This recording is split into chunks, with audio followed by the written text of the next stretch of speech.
Ação pauliana, o que é, para que serve e como funciona? Assista esse vídeo até o final que eu vou te contar tintim por tintim.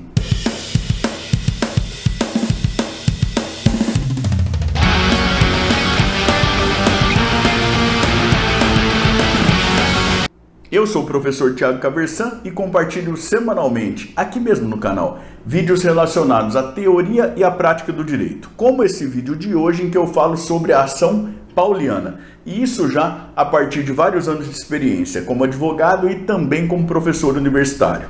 Se você gosta desse tipo de conteúdo, inscreva-se aqui embaixo, também clique no sininho, até para ficar sempre a par das novidades que nós trazemos para cá. Hoje eu quero conversar contigo bastante brevemente sobre a chamada ação pauliana, que é uma ação que tem por finalidade a anulação de negócio jurídico no caso de fraude contra credores.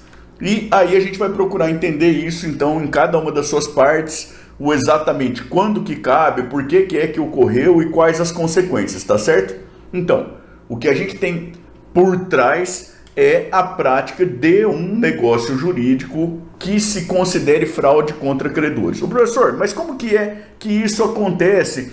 Quem que vai poder propor esse tipo de ação? Contra quem que se propõe e tudo mais? Vamos entender tudo isso com calma, tá certo? Bom, imagine que duas pessoas, elas façam um negócio entre elas. E que aí então uma seja credora da outra pessoa. Você tem o credor e o devedor. Depois da assunção da dívida, depois da existência da dívida, antes que o credor proponha ação judicial de conhecimento ou de execução, então antes da propositura da ação judicial de conhecimento ou de execução, o devedor vai lá e ele aliena parte de seu patrimônio, ou então ele perdoa crédito que ele próprio tinha, e isso com a intenção e de fato se reduzindo a uma condição de insolvência perante aquele credor dele. Professor, calma que eu não entendi direito. Imagine lá, você tem o credor, tem o devedor. Quando essa relação de crédito-dívida ela é feita, o devedor tem patrimônio suficiente para responder por essa dívida. Depois da existência da dívida, depois dele ter contraído a dívida, mas antes de o credor ter proposto ação de conhecimento ou de execução, o devedor vai lá e pratica negócio jurídico, se desfazendo de seu patrimônio ou de seus direitos, com a intenção de não responder pela dívida. Isso configura fraude contra credores. Ô professor, por que é tão importante essa questão do antes de o credor propor ação? É porque se a operação ocorre depois que o credor propôs a ação, a gente tem aí a configuração de um outro instituto jurídico, que é a fraude à execução, que tem um tratamento diferenciado, que vai ser regulado lá pelo Código de Processo Civil. Tá certo? Com consequências diferentes, também tudo diferente. O nosso objetivo hoje, lembrando, é falar sobre a ação pauliana, e o objeto da ação pauliana é a anulação de negócio jurídico que tenha ocorrido em fraude contra credores. Então, onde que é que eu encontro o tratamento mais específico da fraude contra credores, professor? No Código Civil, mais especificamente nos artigos 158 a 165. Está lá junto com os defeitos do negócio jurídico. Você tem dolo, erro, lesão, né? E tem a fraude contra credores. Fraude contra credores, artigo 158 a 165.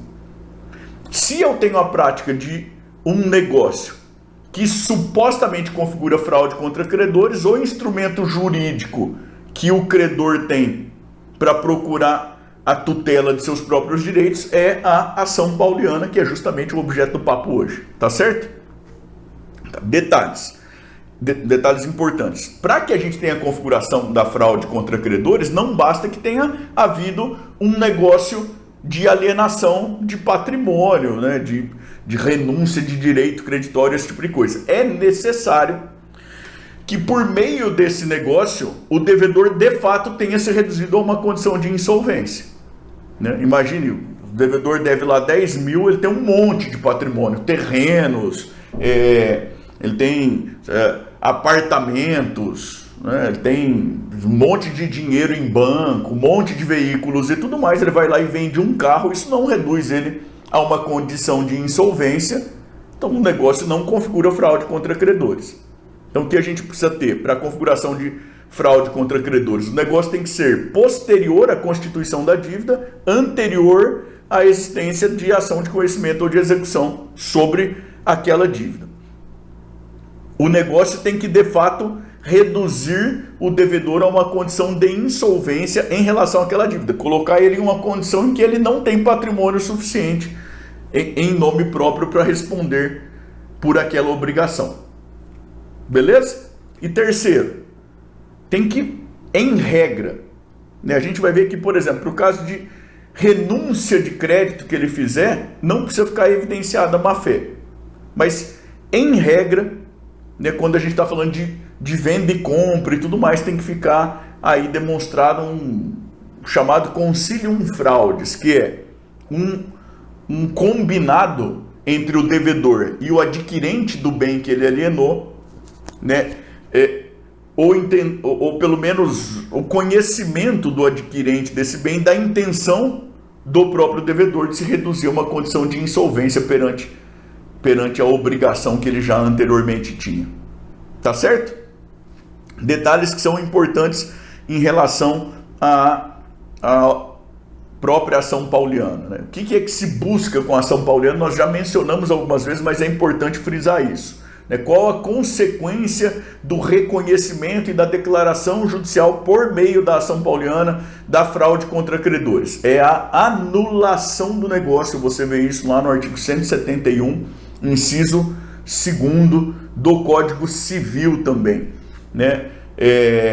Então, reconhecida e declarada é uma hipótese de anulabilidade. Então, reconhecida e declarada a fraude contra credores, anulação do negócio na medida do possível, restituição das partes ao status quo ante.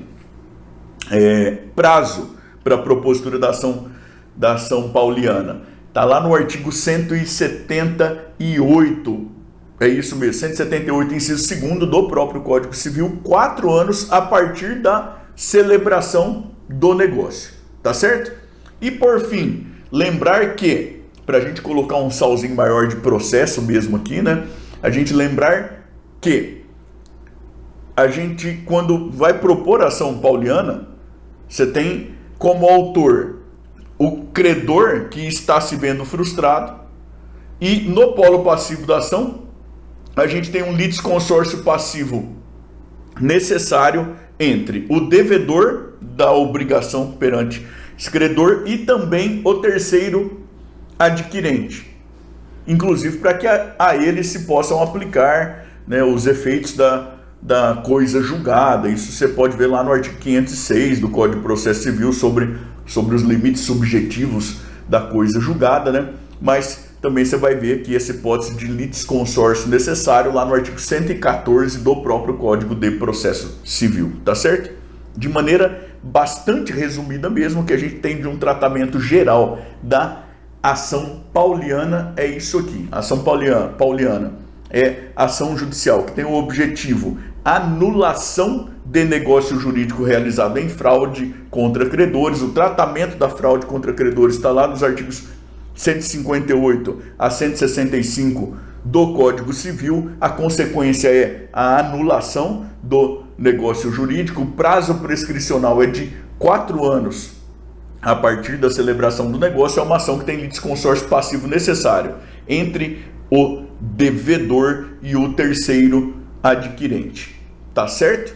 Eu espero que você tenha gostado do vídeo, que tenha tirado dúvidas que você tinha aí quando foi levado a pesquisar esse assunto. Eu queria te pedir a contar para mim nos comentários aqui embaixo de onde é que você me assiste, o que é que você faz, porque eu fico realmente muito feliz por saber até onde os vídeos estão chegando. Na medida do possível, eu gosto também de interagir com o público aqui do canal por meio dos comentários aqui embaixo, sempre que eu consigo, apesar da correria toda, tá bom? Eu também queria te convidar a continuar navegando aqui pelo canal, especialmente a partir deste vídeo aqui em que eu falo sobre litisconsórcio. E também queria te pedir, por favor, de novo, para se inscrever no canal, para clicar no sininho, para dar o seu joinha, para me seguir lá no Instagram, no TikTok, porque isso é muito importante para que eu continue produzindo esse material aqui, tá bom? Muito obrigado, até mais, tchau, tchau.